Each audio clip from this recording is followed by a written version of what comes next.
안녕하세요. 브라이언TV 블록체인 뉴스입니다. 국제결제은행과 7개의 중앙은행이 소매중앙은행 디지털 통화에 대한 3가지 보고서와 비자의 디지털 화폐 블록체인 상호 운용성 접근 방식을 설명하는 백서를 발표에 관한 이야기. 마지막으로 11월에 스위스피는 스위스피 스탬프를 발행할 계획에 관한 영상을 준비하였습니다. 그럼 블록체인 뉴스 시작하도록 하겠습니다. 오늘 국제결제은행과 7개의 중앙은행이 소매중앙은행 디지털 통화에 대한 3가지 보고서를 발표했습니다. 핵심 메시지는 공공민간 협력의 필요성이었습니다. 작년 9월 미국, 유럽, 영국, 스위스, 돈, 캐나다, 스웨덴 같은 은행과 BIS가 초기 보고서를 발표했습니다. 오늘 발표된 3개의 문서는 사용자 요구, CBDC 설계 및 재정적 안정성을 다룹니다. 크리스틴 라가르드 유럽중앙은행 총재는 중앙은행은 시민들이 디지털 시대의 가장 안전한 형태의 중앙은행 화폐에 접근할 수 있도록 할 책임이 있다고 말했다.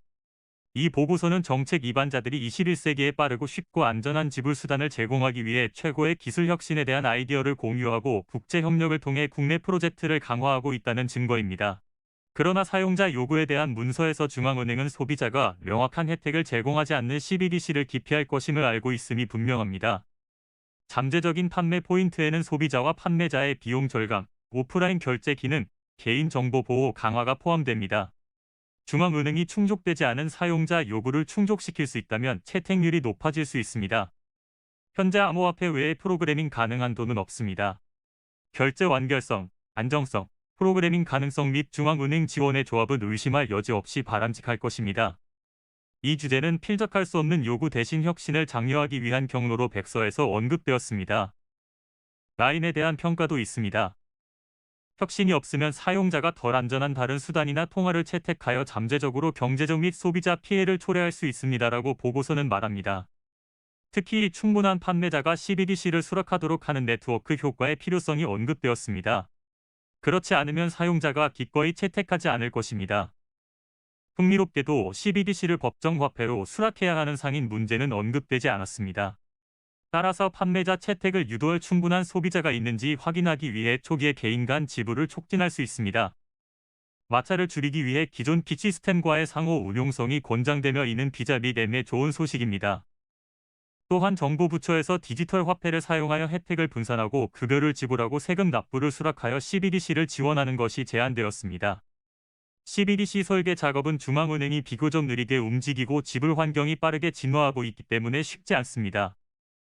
그러므로 모든 CBDC 시스템은 진화할 수 있도록 유연한 코어가 필요합니다. 비자는 디지털 화폐에 대한 블록체인 상호 운용성 접근 방식을 설명하는 백서를 발표했습니다. 목표는 일부 중앙은행 디지털 통화를 소유한 사람이 수취인이 다른 CBDC를 받는 국경 간 결제를 원활하게 할 수 있도록 하는 것입니다. 통화는 CBDC 또는 스테이블 코인이 될 수 있지만 스테이블 코인에는 액세스 권한이 필요합니다.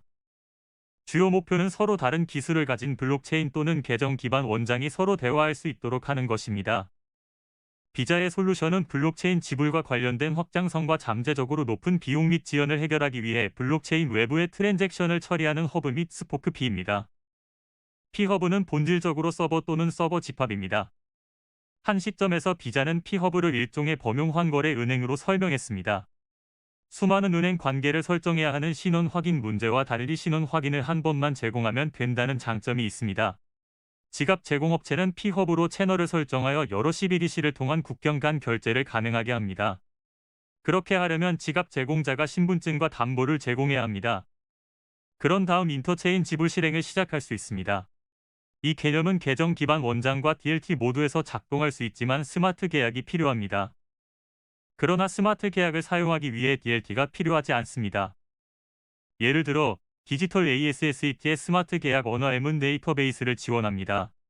일부 사람들이 우려하는 한 가지는 트랜잭션을 승인하는 중앙 집중식 노드를 갖는 아이디어입니다. 그러나 비자 문서에는 고객은 P허브에 등록하여 거래를 다른 고객에게 라우팅합니다. 이 라우팅을 사용하려면 P허브의 제로 트러스트가 필요합니다. P허브는 등록된 발신자로부터 지불 요청을 수신하고 등록된 수신자에게 라우팅하는 게이트웨이 역할을 합니다. P허브는 가용성이 높고 지불 요청을 처리하는 것으로 신뢰할 수 있으며 설계에 따라 두 원장의 상태를 읽을 수 있는 모든 엔터티에 대해 운영이 완전히 투명합니다.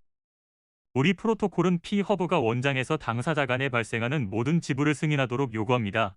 좀 더 기술적인 측면에서 솔루션은 디지털 서명과 HTLC를 기반으로 합니다. G20은 CBDC가 높은 국경 간 지불 비용 문제를 해결할 수 있는 하나의 잠재적 경로라고 설명했습니다. 그 결과 이상의 다중 CBDC 실험이 진행 중입니다. 여기에는 태국, 홍콩, 중국, UAE 간의 M-CBDC G 프로젝트와 싱가포르, 남아프리카 공화국, 말레이시아 및 호주를 포함한 프로젝트 던바가 포함됩니다. 다른 하나는 프랑스와 스위스 간의 프로젝트 JURA입니다. 모두 BIS를 포함합니다. 어제 우리는 CITI가 여러 CBDC를 처리하는 방법에 대한 제안도 가지고 있다고 보고했습니다. 11월에 스위스피는 스위스피 스탬프를 발행할 계획입니다. 우편물에 프랭크를 표시하기 위해 기존 방식으로 사용할 수 있는 물리적 버전이 있을 것입니다. 그러나 각 스탬프에는 블록체인 수집품으로 디지털 트윈에 연결되는 QR코드가 함께 제공됩니다. 물리적 스탬프는 단일 디자인이지만 디지털 스탬프는 13가지 디자인 중 하나일 수 있으며 고객은 어떤 디자인을 미리 알 수 없습니다.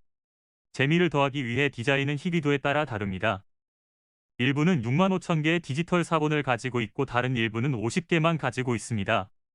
대체 불가능 토큰이라는 용어는 사용되지 않았습니다. 그 이유는 전문 용어가 아닌 사람들을 미루는 것을 피하기 위해서였습니다.